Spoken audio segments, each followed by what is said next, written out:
మంజరి మాయమ్మ పేరు తలవనోళ్ళు లేరు మేస్తిరి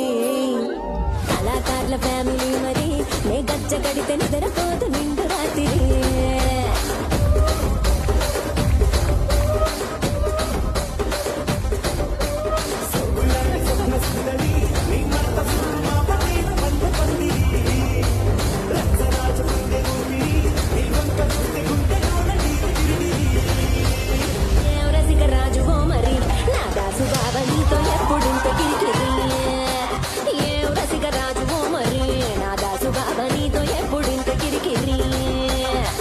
కుర్చీని మాట్లాడేసి